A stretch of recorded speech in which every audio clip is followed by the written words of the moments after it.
Hello hello hello everyone.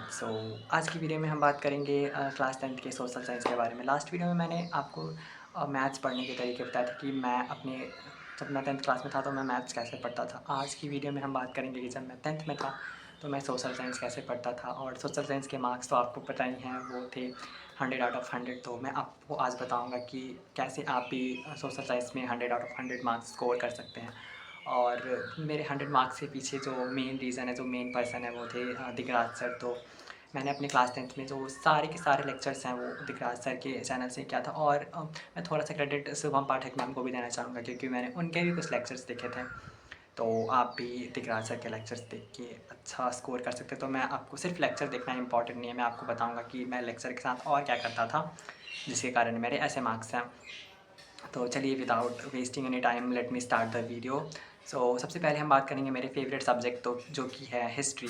तो history और geography पढ़ने का पैटर्न काफ़ी सेम है, और हिस्ट्री और ज्योग्राफी दोनों ही सब्जेक्ट का जो पढ़ने का तरीका है वो एकदम सेम है। मैं तो दोनों को एकदम सेम तरीके से पढ़ता था, क्योंकि दोनों ही सब्जेक्ट के जो नोट्स हैं उसमें पूरी की पूरी एनसीईआरटी आ जाती है। एनसीईआरटी की हर एक लाइन इंपॉर्टेंट है, क्योंकि अब तो एमसीक्यू क्वेश्चंस भी हो गए हैं। तो ज्योग्राफी और जो हिस्ट्री है हमारी, उसकी हर एक लाइन आपको याद होनी चाहिए। और मैंने नोट्स दिगराज सर के लेक्चर से बनाया था। तो सबको पता हो जो उनसे पढ़ते हैं फ़िलहाल, तो सबको पता होगा कि दिगराज सर के लेक्चर्स में वो अपने बोर्ड पे जो एनसीईआरटी की हर एक लाइन है वो कॉपी कर देते हैं, और वहाँ से मैं अपने नोट्स में कॉपी करता था।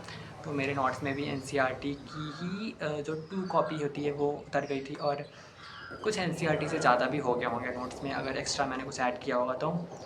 चलिए मैं बताता हूँ कि मैं एग्जैक्टली पढ़ता कैसे था। तो सबसे पहले मैं बात करूँगा हिस्ट्री के बारे में। तो हिस्ट्री जो मेरा हिस्ट्री पढ़ने का तरीका था वो थोड़ा कैजुअल था। हिस्ट्री में मैंने 2 तरीके से नोट्स बनाए थे, या एक तो मैंने बनाए थे बुक में ही मैंने नोट्स बनाए थे जब मैं लेक्चर देख रहा था। तो क्योंकि पता है कि दिख रहा सर सारा जो बुक का जो लाइन्स है वो सारा बोर्ड्स पे उतारेंगे, वो भी मुझे भी अपनी कॉपी में राइट डाउन करना है। तो मैंने बुक में ही नोट्स बनाए थे। मैं आपको एग्जांपल के साथ दिखाता हूँ। तो मेरे पास हिस्ट्री की बुक तो नहीं है अवेलेबल, क्योंकि मैं 2 सालों से घर पे नहीं था। तो पता नहीं वो बुक कहाँ रख दिया है घर वालों ने। बट मैं आपको दिखाता हूँ, ये देखिए।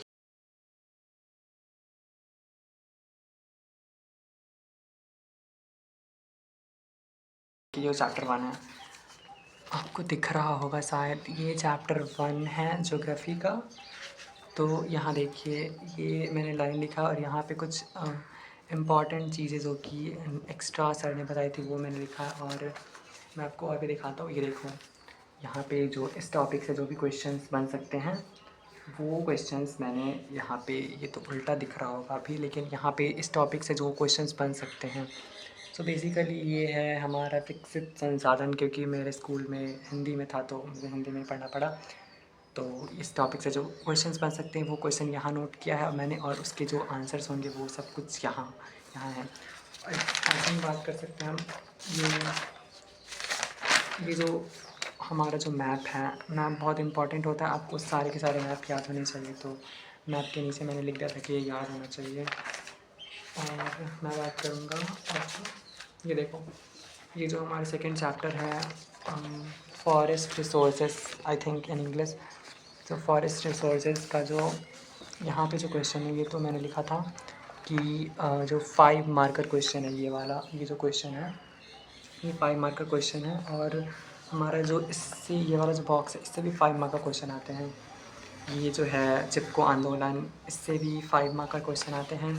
तो मैंने क्वेश्चन ऊपर नोट किया है यहाँ पे, या फिर टॉपिक नोट किया, क्वेश्चन यहाँ नोट किया और उसका आंसर नीचे है, क्योंकि ये सब्जेक्ट्स कुछ ऐसे हैं। और ऐसे ही हम वाटर रिसोर्सेज के बारे में, ये देखो, ये डैम का डिस्क्रिप्शन है यहाँ पे। तो अगर डैम पे 2 नंबर 4 नंबर के क्वेश्चन आते हैं तो आप डैम के बारे में यहाँ से डिस्क्राइब कर सकते हैं। यहाँ पे है how do we conserve and manage water as a resource, तो वो है। और यहाँ पे क्वेश्चन बन सकता है ये वाला लाइन से, तो यहाँ पे वो है।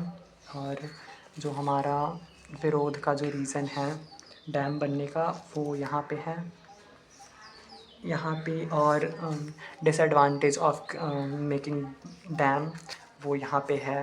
तो यहाँ पे मैंने लिखा भी हुआ है कि जो उसके डिसएडवांटेज हैं डैम के वो कैसे हो सकते हैं। तो बेसिकली इस तरीके से आप बना सकते हैं बुक में ही नोट्स।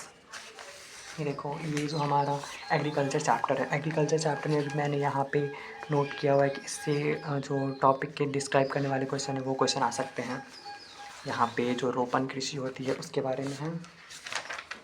तो ये तो तरीका हो गया कि आप बुक में ही नोट्स बना सकते हैं। तो मैं हिस्ट्री और ज्योग्राफ़ी के जो ख़ास हैं मैं बुक में ही नोट्स बनाया करता था।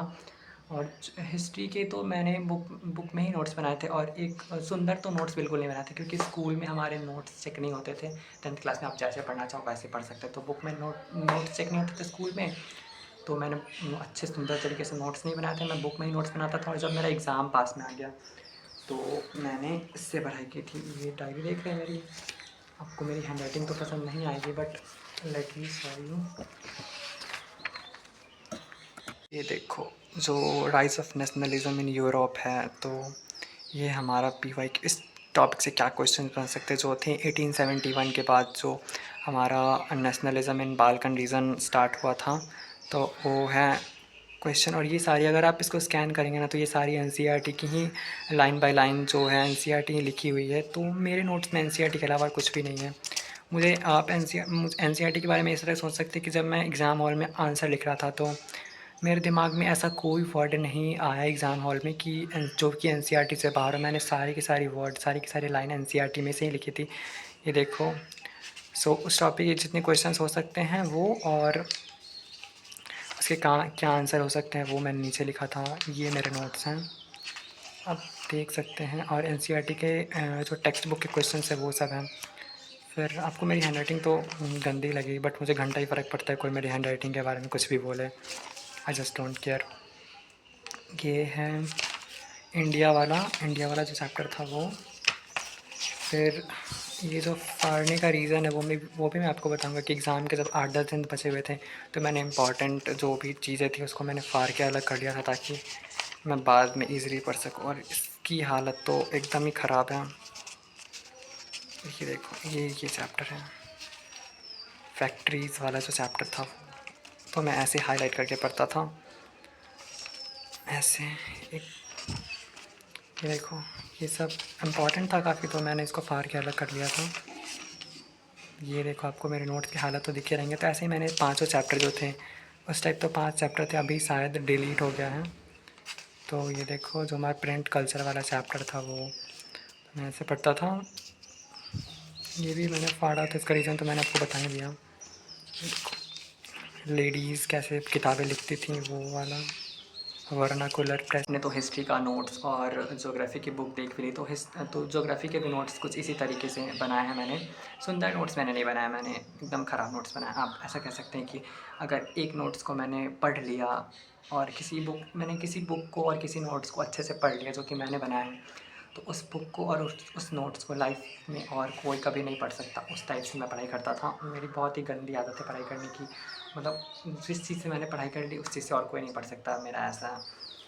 तो ये था मेरा हिस्ट्री और ज्योग्राफी पढ़ने का तरीका। तो हिस्ट्री और ज्योग्राफी पढ़ने तो समरी में ये है कि आप बुक में नोट्स बना सकते हैं और आप अच्छे से सुंदर तरीके से नोट्स बना सकते हैं। तो मैंने तो दोनों ही फॉलो किया था। आपको जो अच्छा लगे आप वो कर सकते हैं। बेसिकली कोई एक भी आप कर लेते हैं तो आपके स्कोर अच्छे आ जाएंगे। तो ये था हिस्ट्री और ज्योग्राफी का। अब मैं बात करूँगा मैंने इकोनॉमिक्स और सिविक्स कैसे पढ़ाई किया था। तो मैं आपको बुक दिखाता हूँ।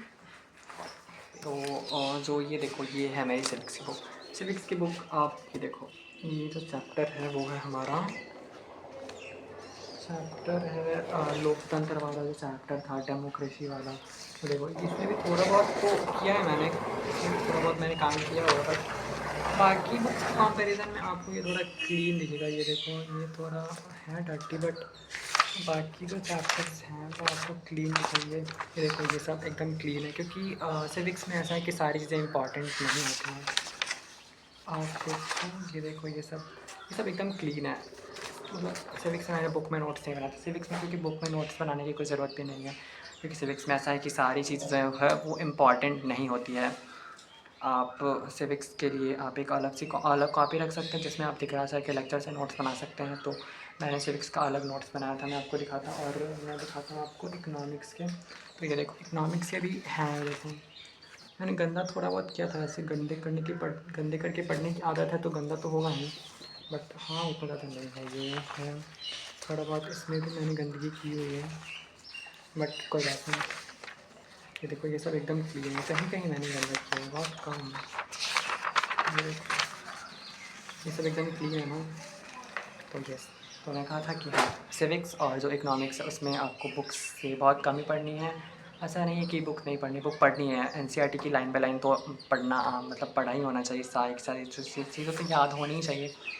ये है मेरे नोट्स, ये है इकोनॉमिक के नोट्स। मैं आपको दिखाता हूँ, मैंने छोटी ही कॉपी में नोट्स बनाई थी, हमारा डेवलपमेंट चैप्टर का नोट्स। तो ये देखो बुक में इतनी सारी चीज़ें दी हुई थी और जो हमारा नोट्स है वो बस यही 4-5 पेज में आ गया और बुक्स इतना लंबा था, इसलिए मैंने बोला कि जो इकोनॉमिक्स है उसका नोट्स बनाने की कोई ज़रूरत नहीं है। और ये है हमारा ज्योग्राफी का चैप्टर। तो सेम ही बुक में सेम ही कॉपी में मैंने बनाया हुआ है, थोड़ा बहुत पता नहीं मैंने कैसे किया है। ये हमारा एग्रीकल्चर का है। ये देखो ये है हमारा इकोनॉमिक्स का नोट्स, इकोनॉमिक्स का चैप्टर 2। ये देखो तो आप देख सकते हैं इसके नोट्स थोड़े साफ़ हैं। मैंने देखो फिगर बोला है कि ये फिगर आपको पढ़ लेना है क्योंकि नोट्स बहुत ज़्यादा बड़े हो जाएंगे। देखो ऐसे कि ऐसे क्वेश्चंस यहाँ से आते हैं काफ़ी ज़्यादा, तो मैंने इसको हाईलाइट करके रखा हुआ है। नरेगा 2005 इससे काफ़ी क्वेश्चन आते हैं, तो आपको एक बार देख लेना वो भी। तो ऐसे मैं कुछ पढ़ता था।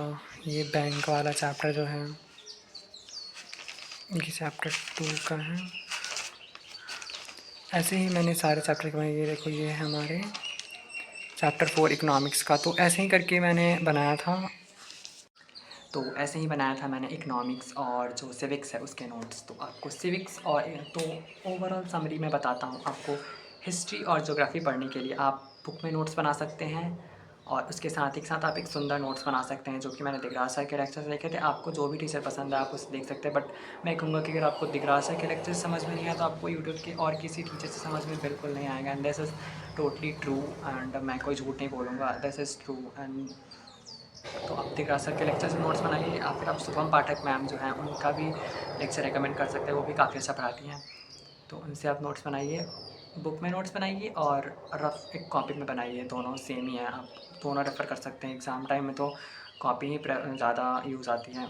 और जो ये दोनों तो हो गया, और हमारा जो इकोनॉमिक्स और सिविक्स है उसमें आप बुक में नोट्स मत बनाइए। उसमें आपके पास एक सुंदर अच्छा नोट्स होना चाहिए ताकि आप बार बार उसको पढ़ें। और मैं बताता हूँ कि जो चैप्टर्स को इतनी बार पढ़ लीजिए ना कि जब आप एग्ज़ाम देने जाएँ तो आपके दिमाग में ना एनसीईआरटी की लाइन के अलावा और कोई भी लाइन आनी ही नहीं चाहिए। मैं बताता हूँ, मैंने जो लाइफ प्रोसेस चैप्टर है, तो मैं साइंस में चला गया। लाइफ प्रोसेस चैप्टर्स को मैंने 26 टाइम पढ़ा था, 26 टाइम इनिशियल से लेके एग्ज़ाम तक में। और मैंने बाकी सारे सब्जेक्ट की चैप्टर्स को मैंने इसी तरह कुछ मतलब वही 10-15-20 बार पढ़ा ही होगा। और उसके बाद सारी चीज़ें मेरे दिमाग में ऐसे फिट हो गई थी और एग्ज़ाम टाइम में मुझे कुछ और चीज़ याद ही नहीं आ रहा था। वर्ड की कमी नहीं हुई और मैंने अच्छे से एग्ज़ाम दिया एकदम माइंड फ्री होके, कोई टेंशन नहीं एकदम। और स्कूल टीचर जो थे वो काफ़ी अच्छे थे, मतलब सपोर्टिव थे, बट मैंने उनका कुछ लैंग्वेज उतना ज़्यादा यूज़ नहीं किया था एग्ज़ाम में। एक दो क्वेश्चंस मैंने उनका यूज़ किया था जो कि शायद मुझे लगा कि दिगरा सर के नोट्स में नहीं है, बट उन्होंने क्लासरूम में बताया था ऐसे ही बात बात में, तो बातें याद थी। मैं ऐसे स्कूल डेली जाया करता था थोड़ी बहुत मस्ती करने के लिए। और स्कूल की कहानी में बातें बताऊंगा आपको। तो मैं स्कूल डेली जाता था, रीज़न्स थे कुछ, बट यस ऑब्वियसली फ्लो में मैं कुछ भी बोल जाता है। I am really very sorry इस लेक्चर को लंबा करने के लिए। सो ऐसा बात है कि दिगराज सर इंग्लिश में पढ़ाते थे और मैं हिंदी में पढ़ता था, तो मुझे काफ़ी बीच में प्रॉब्लम होती थी इसको ट्रांसलेट करके लिखने में, नोट्स बनाने में। बट एनसीईआरटी में सारे कुछ अवेलेबल होते थे और कभी कभी गूगल ट्रांसलेट का भी मुझे यूज़ करना पड़ता था ट्रांसलेट करके नोट्स बनाने के लिए। तो at the end of the day मुझे कोई दिक्कत नहीं हुई और सब कुछ स्मूथली हो गया। तो आप इस तरीके से जो मैंने तरीके बताए आप उस तरीके को फॉलो करके आप मेरी तरह 100 आउट ऑफ 100 स्कोर कर सकते हैं। एंड आई रियली विश कि जो मेरे व्यूअर्स हैं उनके भी 100 मार्क्स आएँ। और अगर आप कैसे आते हैं तो आप मुझे प्लीज़ कमेंट बताइएगा। Till then stay tuned and पढ़ते रहिए। All the best, all the very best for your board exam. Thank you so much for watching this video.